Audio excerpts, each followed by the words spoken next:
have that crossover.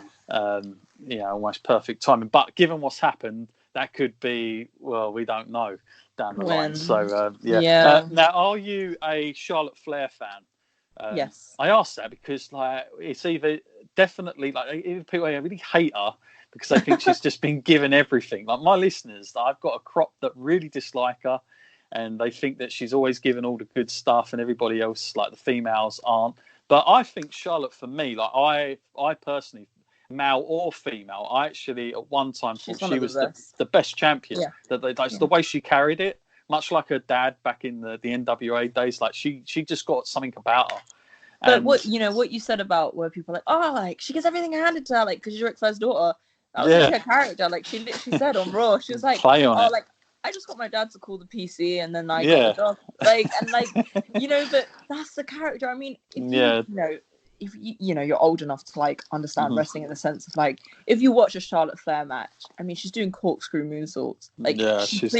She clearly works. So look at her physique, look at her ability, look at, she clearly works so hard. But when she comes out and she's like, yeah, I don't care, I just get what I want. It's like, yes, oh my god, amazing. Yeah, that's what you want.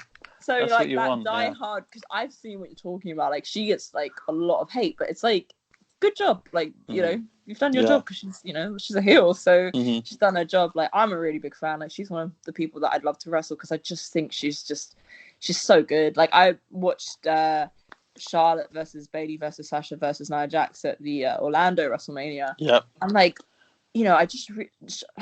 I'm a massive fan of Sasha as well. If you know me, I'm a really big fan of her. But I was watching Charlotte, and I was just like, oh my god, she's just phenomenal. Everything because she kind of had in that match, she kind of had a story with each of the girls until it's her and Bayley at the end, and then obviously Bayley won. Yeah. So that was what I was actually looking at, was these individual stories that she told, and I was just like, she's this woman.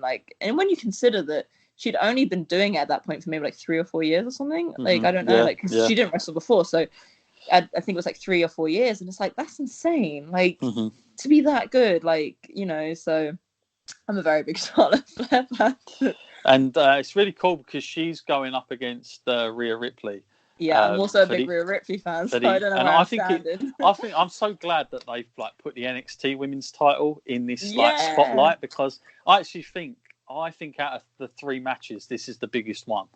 For me anyway, just personally, I think this is the biggest one on the card. And I'm glad that title's getting some recognition, because I think of all the women's titles, this one has probably the best legacy. If you've seen who's held on to it down now, that title does carry a lot of weight.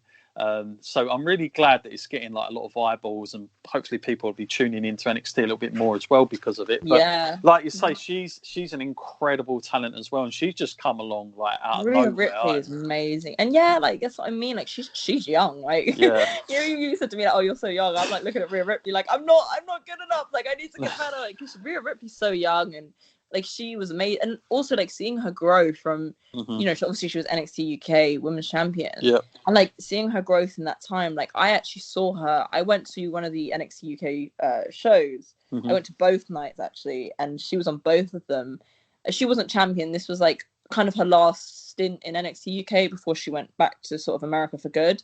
So this was just when she was coming along, and I think she had a small storyline with Piper, and she just the way she came, she just was a star. She came out, and I thought, oh my god, she looks incredible, but she carries herself in a way that you can tell she's found her confidence and found herself, and that's so nice to see someone develop like that, in front of your own eyes. And she was great before, but it's different now. She just carries herself in a way where you think, I believe everything about what she's doing. I believe her, because she believes in what she's doing. Nothing about it is unsure. She knows who she is, and I really like that, seeing her develop. So I think her versus Charlotte Flair as well, because they're both real strong girls too. So I'm really interested to see what kind of match they have, because she kind of matches Charlotte size for size, and normally Charlotte doesn't really, the girls on the roster are smaller than her.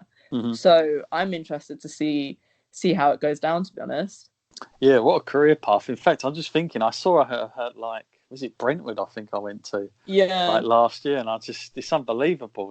Isn't in less than 6 months, It's crazy. But yeah, great rise there for her. And who are you picking? You got a pick there for that one, or are you going to sit on the fence? I've gone Charlotte for this one. It's so hard to predict with the no crowd. I don't know why that changes things, but I feel like it changes. I think it does as well. The plans for the future, because I would say maybe originally maybe Charlotte Flair, and then Charlotte Flair goes to NXT because she would bring so much to that and she would help the girls so much as well. But I don't know now, because obviously will that still happen? Because obviously everything's different now. Maybe Charlotte. Okay. I think Charlotte. I don't know. And of course, the other women's match we got Shayna Baszler, who's been on NXT for some time. She's been down there for a good couple of years, solid. Defending that title. She was champ forever.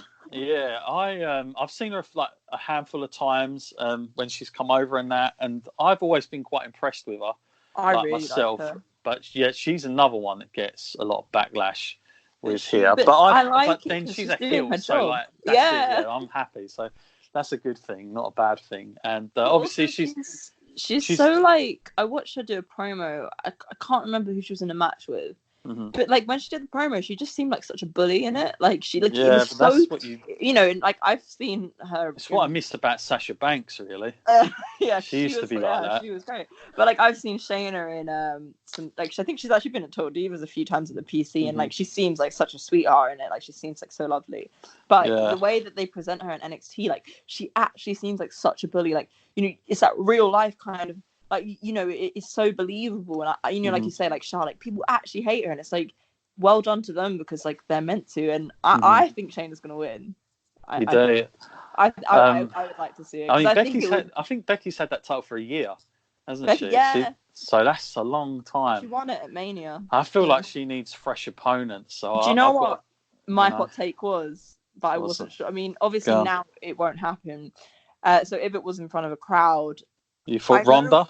Well, I know she was meant to, she went away because she wanted to have kids, but then I don't think she is yet. No. I thought there might be a small program where she came back, and it would bring it real full circle, because obviously Becky beat Ronda last year in little bit of a controversial circumstance with the roll up thing, and Ronda said, "Oh, I broke my hand," and and then she's defended it against her friend, and and that was brought up as well before. It's all been brought up. So I thought maybe Ronda might come back, but obviously now I can't really see that happening with every. Well, I mean, who knows? But I can't see that happening.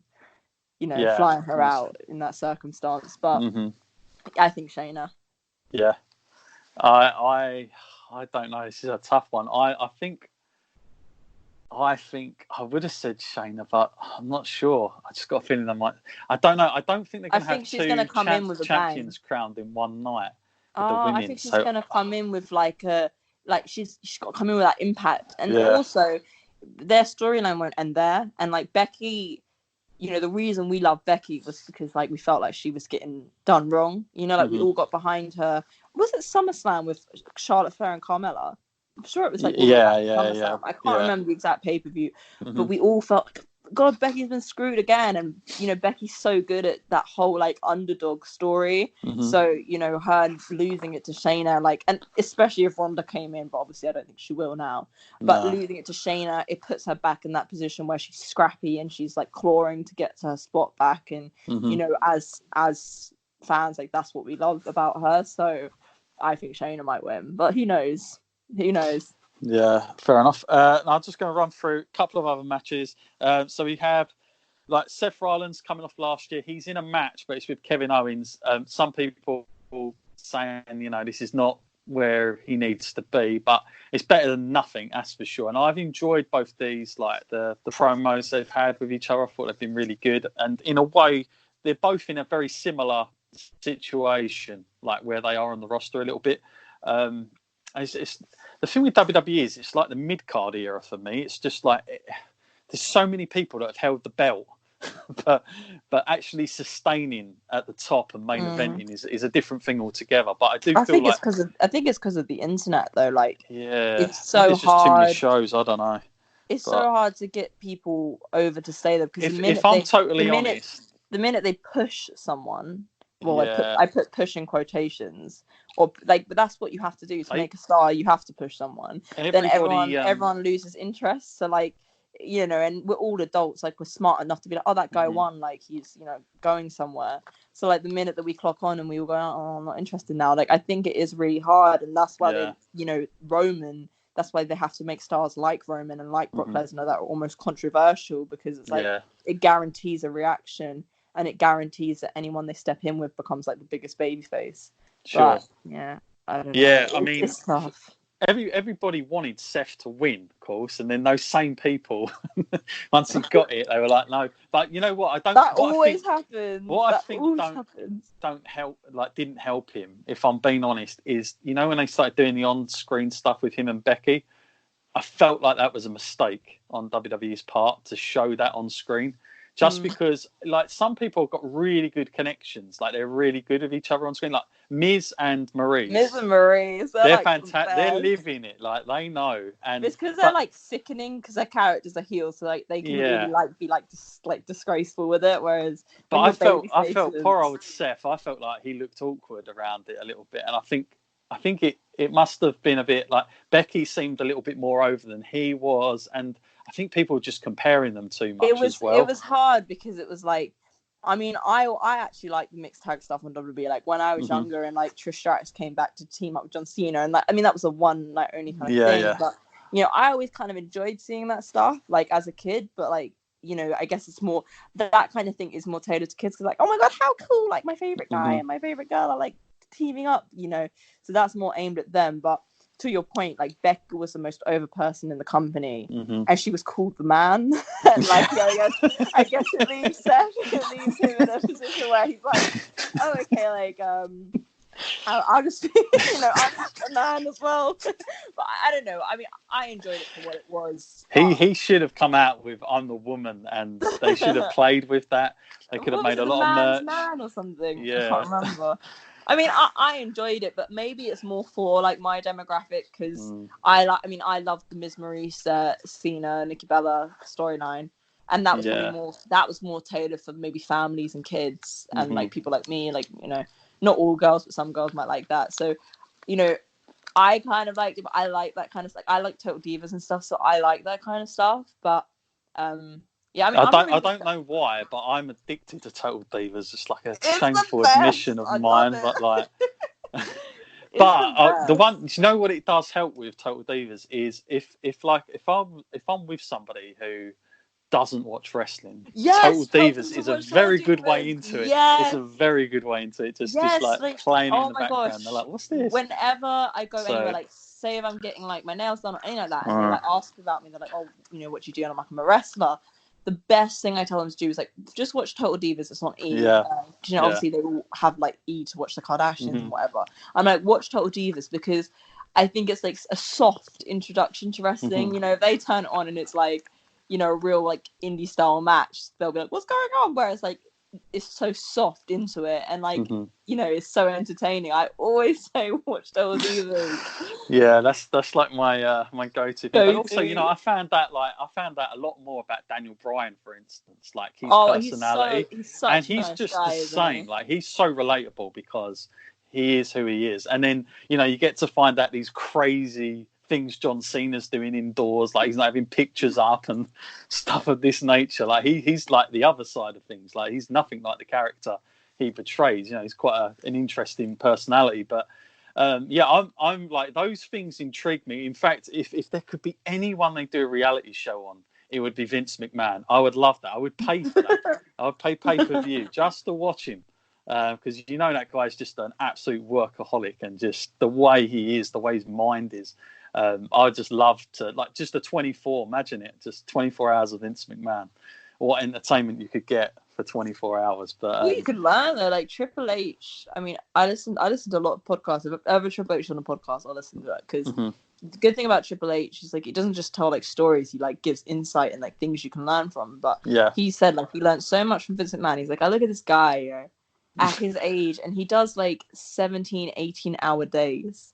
Like he's on it, like he gets up and he's just doing all this stuff, and it's like it does, you know, if Vince McMahon, like, you know, he's the age that he is, can do what he can do. Like, imagine what we could do with 17 Inspires us all. Well, that's what I mean. I'm sitting there thinking, like, I'm